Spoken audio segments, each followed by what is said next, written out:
मित्रांनो, आज आपण बघूया 3 HP चं सोलर या ठिकाणी इन्स्टॉलेशन वगैरे कसं केलं हे सगळं काय आपण बघणार आहे। ते पाणी किती मारतंय, 3 HP चं सोलर किती एकरला बास होईल किंवा किती एकरमध्ये ते पाणी मारू शकते याविषयी आपण बघूया। तर सर्वात प्रथम हे आपण बघूयात की हे जे खांब दिसतंय तुम्हाला हे आहे वीज रोधक आणि याचं जे काही काम असतं ते असतं वीज रोधण्याचं किंवा वीज जी असते वीज पडली की ते त्याच्यात खेचून घेत असतं आणि सोलरच्या आसपास वीज पडू देत नाही।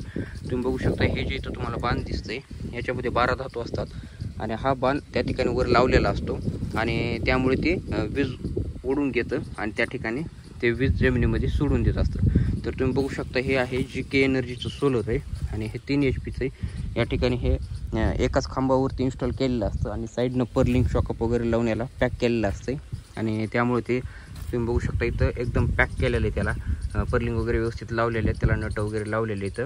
आणि या ठिकाणी हे सोलर तुम्ही जर कमी जास्त तुम्हाला वाटलं तर ही इथली पिन जी असते क्वार्टर पिन म्हणतो त्याला, ही काढून तुम्हाला खाली वरी टाकून तुम्ही त्यानुसार ॲडजस्ट करून त्याला इन्स्टॉल देखील करू शकता। जर तुम्हाला जर त्या ठिकाणी कमी जास्त जर खाली त्याची हाईट वगैरे करायची असेल तर तुम्ही करू शकता। आणि हे विहिरीवरती लावलेलं आहे GK एनर्जीचं सोलर आहे। तर आणि प्लेटच्या खालून तुम्ही बघू शकता इथे पूर्णपणे प्लेटची माहिती वगैरे दिलेली असते आणि या ठिकाणी हा जो बारकोड असतो यावरती त्या प्लेटचा बारकोड नंबर वगैरे असतो, जेणेकरून चोरी वगैरे गेली फुटली तर तुम्हाला कंप्लेंट वगैरे करता येते। तुम्हाला आपण एका व्हिडिओमध्ये सांगितलेलं आहे की नेमकं तुम्हाला कंप्लेंट कशी करायची, काय करायचं आहे ही पूर्ण माहिती त्या व्हिडिओमध्ये दिलेली आहे। आणि हे सोलरचं तुम्ही बघू शकता आता सकाळची जवळपास 9 ते 10 वाजलेले आहेत आणि हे पाणी आम्ही विहिरीमध्ये सोडून दिलेले चालू करून। तर सध्या तरी एवढं पाणी मारतंय, याच्यामध्ये काय झालं आहे की सोलरच्या प्लेटवरती धूळ भरपूर बसलेली त्यामुळे हे पाणी कमी मारायला लागलेलं आहे आणि सकाळी जवळपास 9-10 वाजलेली इथं। आणि त्या ठिकाणी हे बोरवेलचं देखील सोलर पण आपण बसवलेलं आहे, ते बोरवेलला आहे पलीकडे त्या तिकडं बोरचं कनेक्शन देखील दिलेलं आहे। आणि हे विहिरीचं सोलर आहे, तुम्हाला दाखवण्यासाठी मी ते पाणी विहिरीतच सोडून दिलेलं आहे। आणि तुम्ही बघू शकता सकाळी सध्या जास्त ऊन नसल्या कारणामुळे आणि वरी धूळ वगैरे बसली आहे त्यामुळे हे पाणी कमी मारत आहे। बोरवेलचं पलकड सोलर आहे ते आणि इथं विहिरीचं आहे, हे 3 HP चं आम्ही विहिरीवर टाकलेलं आहे आणि बोरवेलसाठी 5 HP चं सोलर हे टाकलेलं होतं। तर या ठिकाणी तुम्ही बघू शकता हे अशा प्रकारे असं इन्स्टॉलेशन वगैरे केलेलं आहे, सगळं कंप्लीट वगैरे टाकलेलं आहे इथं आणि नंबर 1 पैकी असं इन्स्टॉलेशन वगैरे सगळं काही झालेलं आहे। आणि याला आता हे शॉकअप वगैरे असल्यामुळे ते उडून जाईल याची देखील काही भीती राहणार नाही। आणि इथं वीजरोधक तुम्हाला लावूनच घ्यायचं आहे, जेणेकरून वीजरोधक लावल्यानंतर इथे वीज पडण्याची शक्यता कमी असते। आणि सर्वात महत्त्वाची आमच्याकडून चूक झाली म्हणजे ही आता तुम्ही बघू शकता हे प्लेटचे वायर आहेत, याच्यावरून एक PVC पाईप येत असतो तो टाकला नाही आहे, तर तो टाकून घ्यायचा जेणेकरून काय होते उंदरं वगैरे असतात ते त्या ठिकाणी शॉर्ट सर्किट करतात, वायर वगैरे कुरतडल्यामुळे ते शॉर्ट सर्किट वगैरे होण्याची दाट शक्यता असते।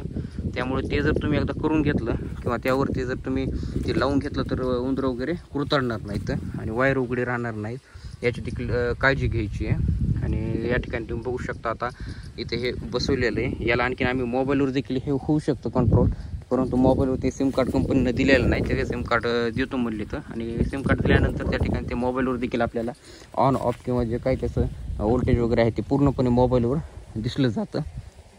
तर अशा प्रकारे हे याची ही माहिती होती। तर हे 3 HP सोलर तुम्ही बघू शकता सगळं इन्स्टॉलेशन वगैरे केलेलं आहे आणि हे आता सध्या तर पाणी खूप कमी मारत आहे, कारण वरी धूळ देखील खूप साचलेली आहे आणि ऊन देखील जास्त नाही आहे सोलरवरती, त्यामुळे या ठिकाणी ते पाणी कमी मारते। तर बघू शकता तुम्ही एवढं पाणी मारत आहे सध्या, तर ते जसं काय ऊन येईल तसं याच्यावर पाणी हे होत आहे। आता भरपूर सारे शेतकरी म्हणतात की जर पाणी कमी मारत असेल, व्होल्टेज जास्त नसेल तर त्या ठिकाणी ते सोलर शॉर्ट सर्किट वगैरे होण्याची शक्यता आहे का, कारण काय होते कमी जास्त लाईट असली तर मोटर वगैरे जळती। तर हे जे कंट्रोलर दिलं आहे तुम्ही बघू शकता इथं झाकून ठेवलेलं आहे, हे कंट्रोलर पूर्णपणे कंट्रोल करूनच त्या ठिकाणी एनर्जी प्रोव्हाइड करत असतं, त्यामुळे तुम्हाला टेन्शन घ्यायची गरज नाही आहे। ते पाणी जसं काही त्याला व्होल्टेज लागणारी किंवा जसं काही त्याला एनर्जी पाहिजे तसं ती एनर्जी देत असतं, त्यामुळे सोलर कंटिन्यू चालू असलं किंवा कमी जास्त पाणी मारलं तरी काही हरकत नाही। तर अशा प्रकारची माहिती होती, अशाच माहितीसाठी चॅनलला तुम्ही सबस्क्राईब करून ठेवा, जसं काही नवीन कंपन्या वगैरे ॲड होतील तसं मी तुम्हाला कळवण्याचा वगैरे प्रयत्न हे करत असतो। धन्यवाद।